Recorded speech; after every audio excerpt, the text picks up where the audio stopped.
أعوذ بالله من الشيطان الرجيم. بسم الله الرحمن الرحيم.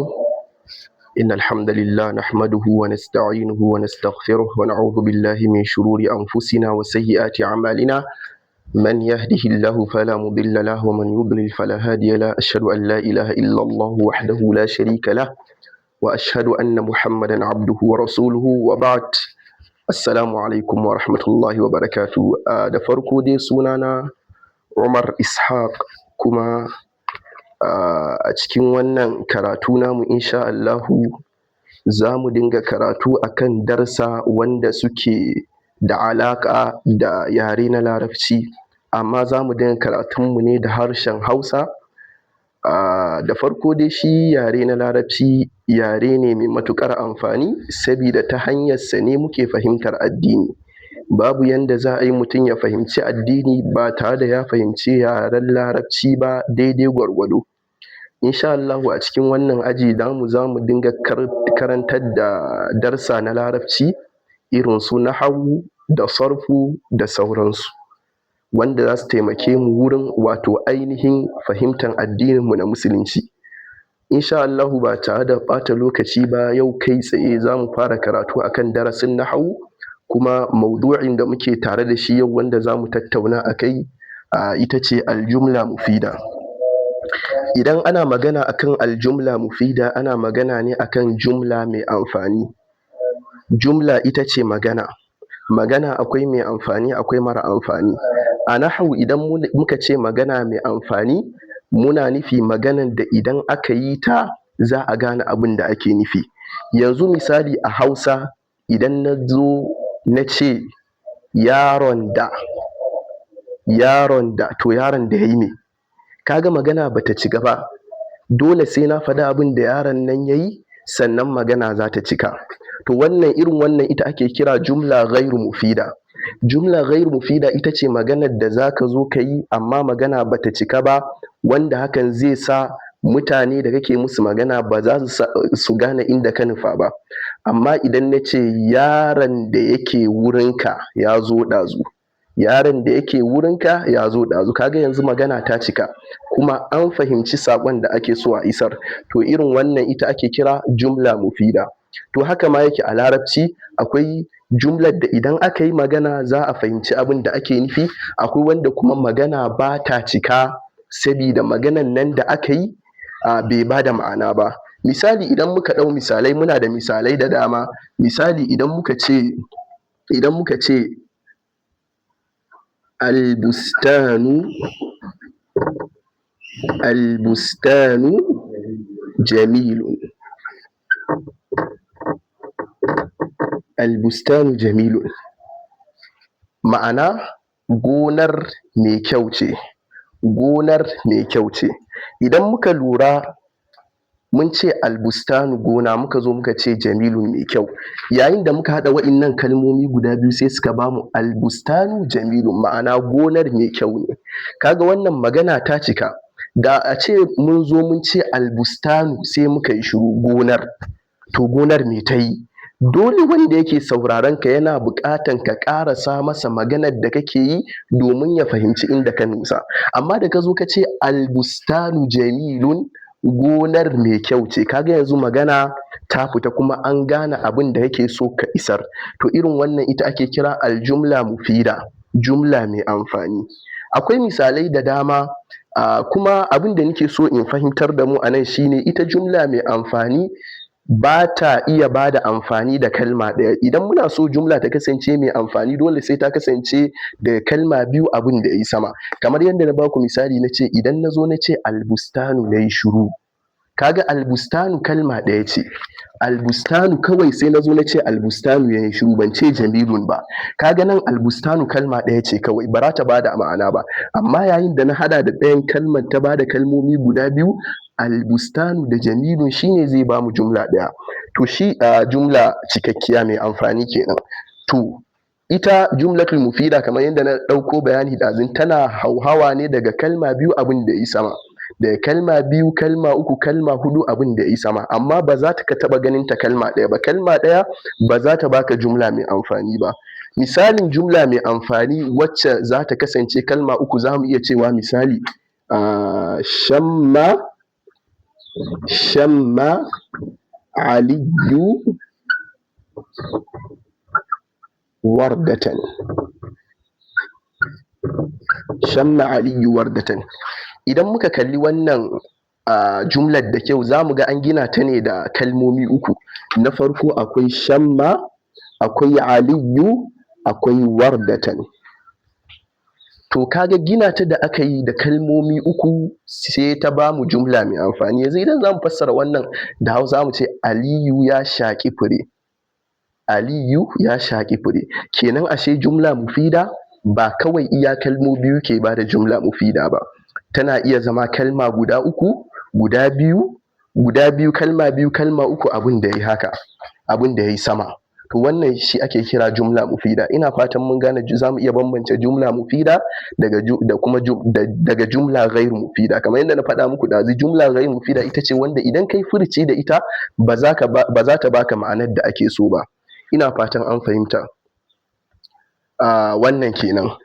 Sannan kuma kalmomin nan da muke amfani da su wurin gina jumla mufida sun kasu kashi uku. Akwai ismun, akwai fi'lun, akwai harfun. Dole cikin kalmomin da zaka gina jumla mufida da su, ko dai a samu suna, ko kuma a samu fi'ili wanda shine aiki, ko kuma a samu harafi, ko kuma a samu dukansu a cikin jumla guda ɗaya. Wannan kenan. Sannan kuma abu na gaba da za mu yi magana a kai shine idan aka tambaye mu menene jumla mufida take nufi, aka ce mu bada ta'arifin jumla mufida. Me ta'arifin jumla mufida? To ta'arifin jumla mufida kamar yanda ya zo a cikin littafin nahwu wanda muka saba da shi shine an-nahwul wadih. A cikin littafin an-nahwul wadih yake cewa yace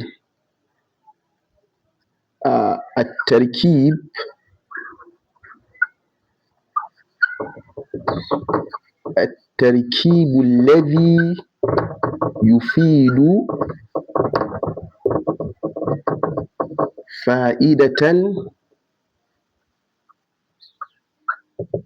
tammah yusamma jumlatun mufidatun.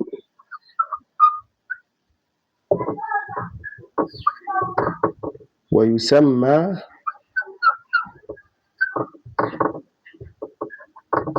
aidan kalaman.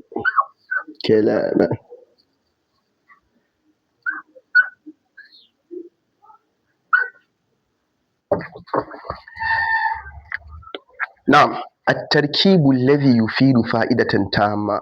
Hauhawan kalmomi shi ake kira at-tarkib. Hauhawan kalmomi daga biyu, uku, kamar yadda na faɗa muku jumla mufida dole sai ta kasance daga kalma biyu zuwa abin da yayi sama. At-tarkib hauhawan kalmomi alladhi yufidu fa'idatan tamma, wanda yake fa'idantarwa fa'ida cikakkiya, ma'ana wacce take bada fa'ida cikakkiya, yusamma jumlatul mufida, shi ake kira jumla mufida. Kuma wannan shine bayanin da muka yi. In dai kalmomin da zaka wato ainihin harhaɗa su waje ɗaya, idan kai furici da su har za su baka ma'ana, to shi ake kira jumla mufida. Wa yusamma aidan kalaman, kuma shi ake kira magana. Kenan magana ba a kiranta magana a nahwu sai idan za ta iya bada amfani, sai idan an fahimci saƙon da ake so a isar. Wannan shine jumla mufida. Sannan kuma wani ilimi da kuma amfani da ya kamata mu sani shine ita jumla mufida kamar yadda na faɗa ɗazu takan hauhawa daga kalma biyu ko kuma daga kalma sama da biyu. An fahimta? Shine ma'ana da larabci za a ce al-jumlatul mufida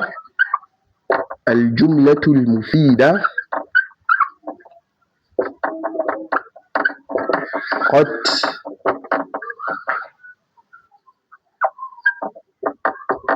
tatarakkab min kalimataini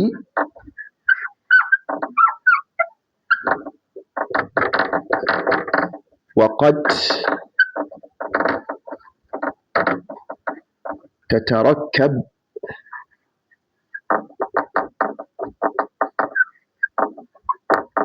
من أكثر.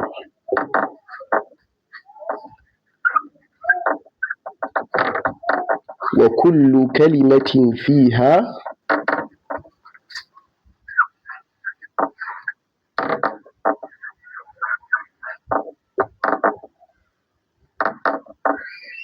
تعد جزءا منها. تعد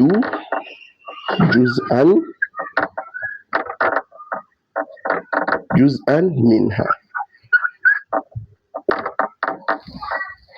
abin da muke nufi a nan shine ma'ana aljumlatul mufida, ita jumla mai amfani qad tatarakkab min kalimatain, takan iya ginuwa daga kalma biyu. Kamar yadda muka ce jumla mai amfani asali tana farawa ne daga kalma biyu. Jumla ba za ta taɓa kasancewa mai amfani ba idan ta kasance iya kalma ɗaya. Dole jumla mai amfani dole ta fara gini daga kalma biyu. Wa qad tatarakkab min akthar, sannan kuma takan iya ginuwa daga kalma sama da biyu. Kamar wannan misali, shamma Aliyu wardatan, mun gani ɗaya, biyu, uku.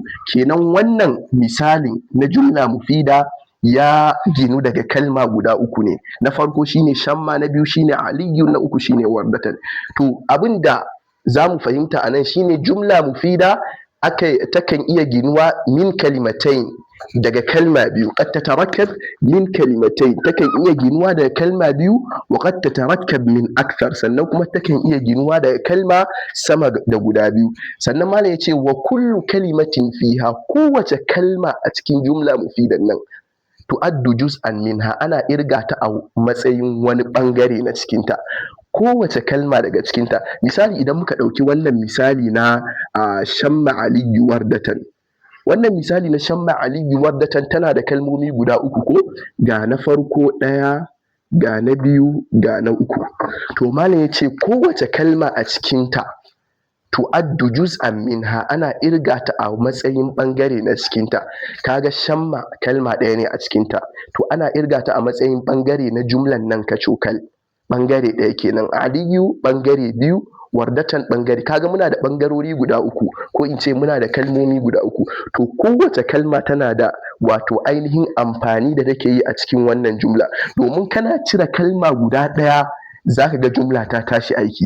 Shi yasa yana da kyau mu fahimci cewa kowace kalma a cikin jumla mufida tana da amfani, kuma ana irga ta a matsayin wato ainihin ɓangare ko wani sashi na cikin jumla, wanda idan babu ita babu jumla. Kuma insha Allah a nan za mu tsaya a karatun yau. Ina fatan mun fahimci jumla mufida, kuma ina fatan za mu je mu ƙara muraja'a akan abin da muka tattauna a kai. Idan kuna da wani tambaya ko wani abu da ba ku gane ba, ko wani shawara, da Allah ku ajiye a comment section. Insha Allah zan bibiya ɗaya bayan ɗaya. Sannan idan wannan ne farkon zuwanka wannan gida, ka danna mana subscribe, sannan kuma ka danna mana like, zai taimaki bidiyon wato ya yawo yanda wa'inda suke buƙatan su koya nahawu da sarfu da sauran darsa na larabci za su amfana. Wa alaikumussalam wa rahmatullah.